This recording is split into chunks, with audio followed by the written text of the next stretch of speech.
सबको जय मसीह की। पिता परमेश्वर का एक बार फिर से हम धन्यवाद करते हैं कि उसने मुझे और आपको संभाल बचा के रखा है। प्रियो, आइए आज परमेश्वर के कलाम से सीखेंगे और आज का जो विषय है, कुछ भी नामुमकिन नहीं है। नीति वचन उसके 16 अध्याय उसके 3 पद में कहता है, अपने कामों को यहोवा पर डाल दे, इससे तेरी कल्पनाएं सिद्ध होगी। मेरे प्रियो, बाइबल में लिखा है, मैंने भी पढ़ा है, आपने भी पढ़ा है कि परमेश्वर ने जब आदम को बनाया तो परमेश्वर ने आदम को अपने जैसा बनाया, अपनी समांतर अपने स्वरूप में बनाया। फिर परमेश्वर ने अपने अधिकार को उससे दिया। तो जो परमेश्वर कर सकता था वो आदम भी कर सकता है। इस बात की जानकारी आपको होनी चाहिए। मेरे प्रियो, एक बार एक मसीह परिवार में एक लड़की बहुत बिगड़ जाती है। अपने पिता के दोस्तों के साथ व्यभिचार करती है, अपने भाई के दोस्तों के साथ में वह व्यभिचार करती है। इस बात को देख करके उस लड़की की माँ बहुत दुखी और परेशान हो जाती है और एक दिन वो प्रभु के दास के पास जाती है और प्रभु के दास ये कहती है कि प्रभु के दास, मेरी बेटी के लिए प्रार्थना कर कि वो मर जाए। और वो प्रभु के पास चली जाए। प्रभु के दास कहता है, ठीक है, मैं उसके लिए प्रार्थना करता हूँ। और उसकी जो समस्या है बड़ी है, लेकिन उसकी समस्या से बढ़कर आपकी समस्या बड़ी है। क्या तू परमेश्वर के हाथ को छोटा जानती है? क्या परमेश्वर के सामर्थ्य को तुम छोटा जानती हो? नहीं, परमेश्वर के हाथों के काम बहुत बड़ा है और वो बहुत कुछ कर सकता है, नामुमकिन को भी मुमकिन कर सकता है। अब तू, मैं समझा रहा हूं, उस बातों को समझ।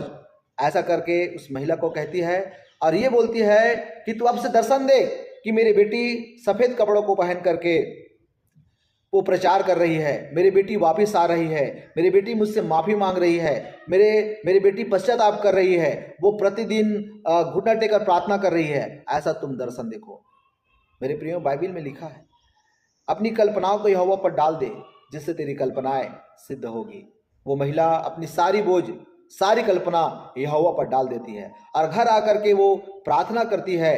प्रार्थना ये करती है, मेरी बेटी पाप को छोड़कर घर वापस आ रही है, मेरी बेटी पूरी तरह पाक और पवित्र हो रही है, मेरी बेटी प्रतिदिन सुबह और शाम प्रार्थना कर रही है, मेरी बेटी वचनों को देख रही है, मेरी बेटी संगति में जा रही है, मेरी बेटी सफ़ेद वस्त्र पहन करके प्रचार कर रही है।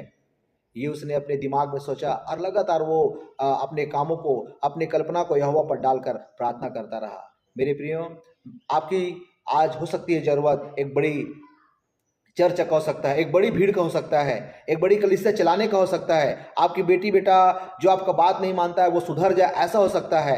मेरे प्रियो, आपका बड़ा बिजनेस का कल्पना हो सकता है। मेरे प्रियो, आप एक बड़ा कामों को होता हुआ अपने जीवन में देखना चाहते हैं। आप बीमारी अवस्था में हैं, आप बीमारी अवस्था से आप चंगाई की अवस्था में अपने आप को देख सकते हैं। हाँ, आप अवश्य, आपके जीवन में ऐसा होगा।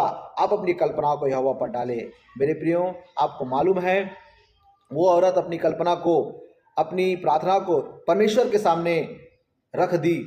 एक दिन क्या हुआ, उसकी बेटी घर पर आई, ठक ठक करके आवाज़ लगाई, माँ दरवाज़ा खोलो, मैं आया हूँ।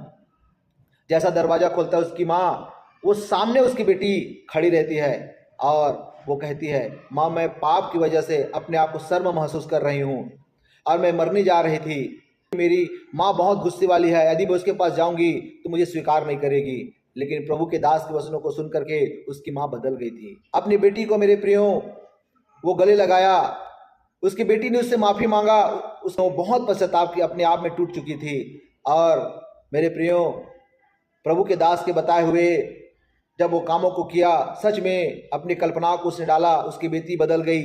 आज वो लड़की एक प्रचारक है और जो लड़की वेश्या थी, आज वो पूरी तरह दुनिया में प्रचार कर रही है। तो आप परमेश्वर के बारे में एक अच्छा सोचेंगे तो वो अच्छा परमेश्वर है।